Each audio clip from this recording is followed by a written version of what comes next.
Welcome back to day 13 of our PostgreSQL beginner series. So far we have learned how to create tables, insert data, retrieve data, filter records, aggregate information, work with strings and handle dates. But how do we make sure that only valid data enter our database? That's where constraints come into the picture. So constraints help maintain data integrity by preventing invalid or duplicate data from being stored. So what are we going to explain over here? We are going to cover primary key, not null, unique, default, check and foreign key. Now let us execute the first command over here.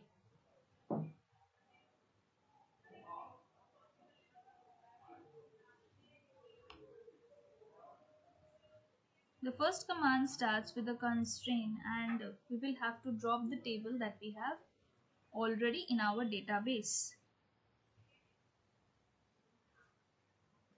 So let us see what is the first command that we have. The first command is to drop the table if it already exists. Okay. So now I am connected to my, over here I am connected to my student database where we have created already a table. Now I want to remove this existing table, so I will be using this command for that. So our table is dropped. Now just to avoid error, right? Now we will create a table with constraints.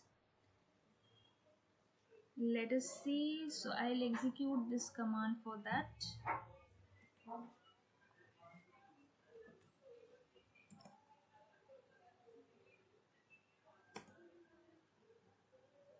So our table is created. Now the first constraint that I have introduced over here is primary key. Now primary key uniquely identifies each record. It cannot contain duplicate or null values. Now not null, what is not null? It ensures that every student must have a name. What is check doing over here? Check is checking if the age is greater than or equal to 18. Means Postgres will only accept students whose age is 18 or above. Now default is unknown, it automatically stores unknown if we don't provide a city. Now unique ensures that no two students can have the same email. Okay. Now let us view the table structure. Now for viewing that we use the command /d students. So I'll see that.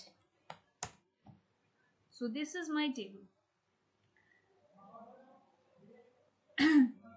Now we will insert a valid record. Let us insert a valid record. So I will use this command to insert a valid record. The usual thing that we do for inserting records, the same command stands over here as well. So I have inserted one row.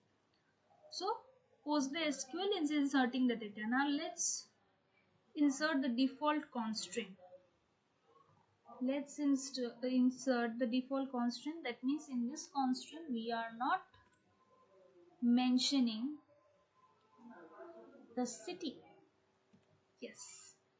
So let us see what are we going to get. Now PostgreSQL, what it has done, it has automatically stored unknown because of the default constraint. Now we will see that. Let us see our records. So select star from students. This record I will be executing now. See, city is unknown. That is what the beauty of constraint is. Now primary key, let us see primary key violation, how it can be done. So we are trying, here we will try to insert another data with student ID 1.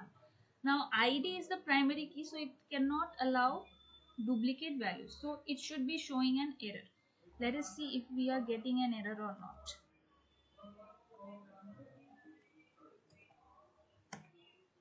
See, it is showing as error that duplicate key value violates unique constraint students underscore pk. So this is the unique constraint violation.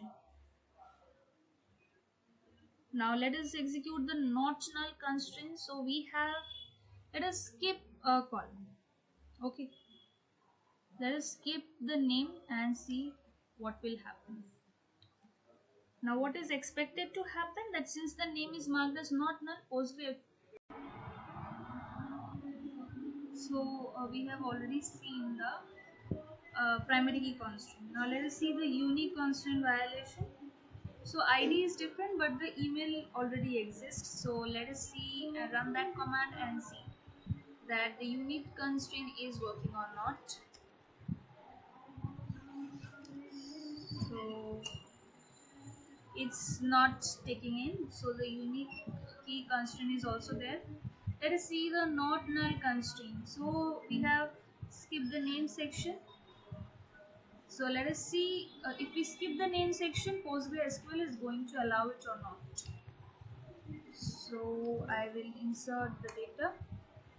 See, it's not allowing me to enter any data. Now check. Let us see the check constraint violation. So what are we doing over here? Age must be at least 18. So let us see if it's allowing us to do that. No, it's not allowing us to do that. Let us see foreign key now. So I'll be creating another table for that. Okay. So this table name is department. Okay. So my table is created. Now I will insert uh, a data, random data. So let me just insert this data.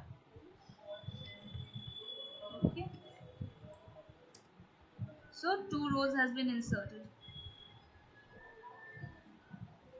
Now let us create employee table. Okay. This is another table. First table was student also. You need to remember that. Employee is already existing. So let us just replace the name by employee. Okay, so I'll just change the name over here to employee.